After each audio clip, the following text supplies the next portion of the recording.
안녕하세요. 오늘은 사사기 18장의 말씀을 가지고 믿음 없는 성공은 복이 아닙니다, 이런 제목으로 함께 은혜를 나누죠.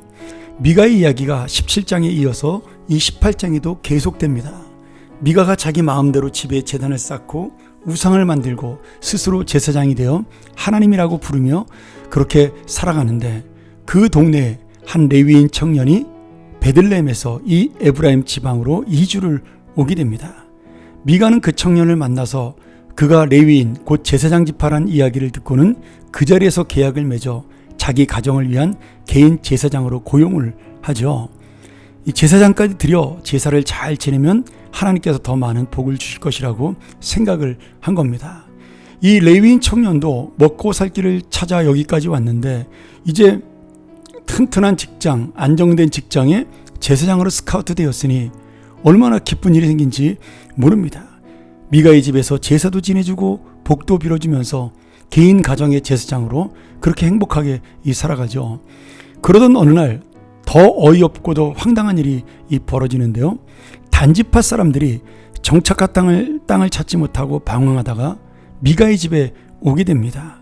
거기서 레위인 제사장을 보고는 이왕이면 개인 집에 있는 것보다는 큰 지파의 제사장이 되는 게 낫지 않겠느냐고 그를 부추겨 주인 미가의 허락도 없이 이 소년 제사장을 자기네 제사장으로 삼아버리고 데려가 버리고 맙니다.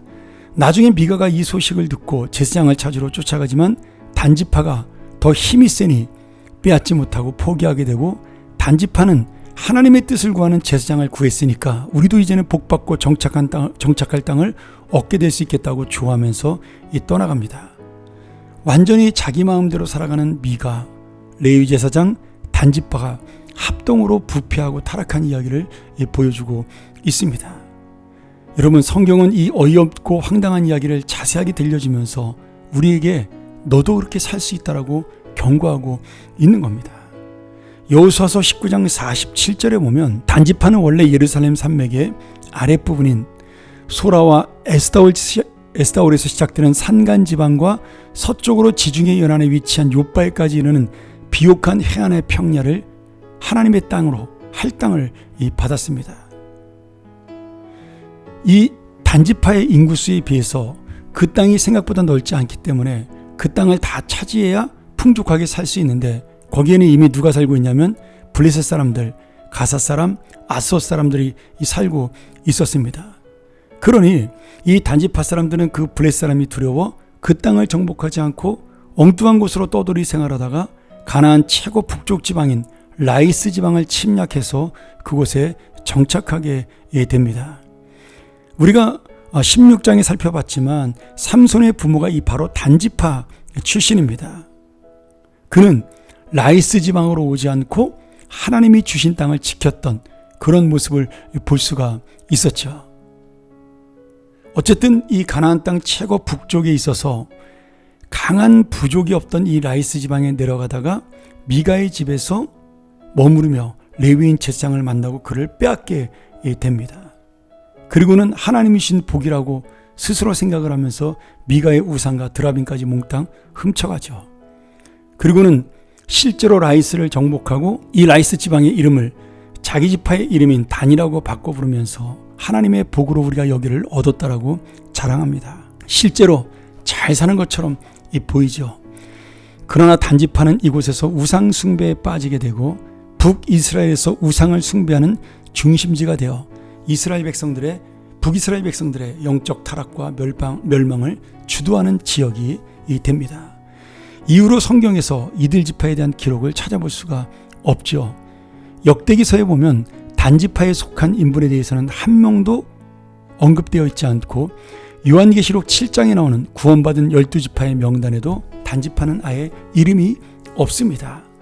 영적인 이스라엘의 족보에서조차 사라졌고, 이 지파 전체가 하나님의 심판을 받은 것이라 볼 수가 있는 거죠.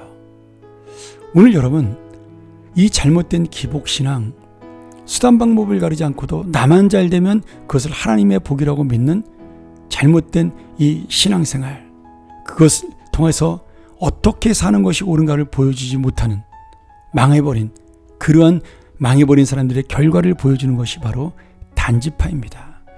그런데 여기서 마지막으로 가장 중요한 장면이 나와요.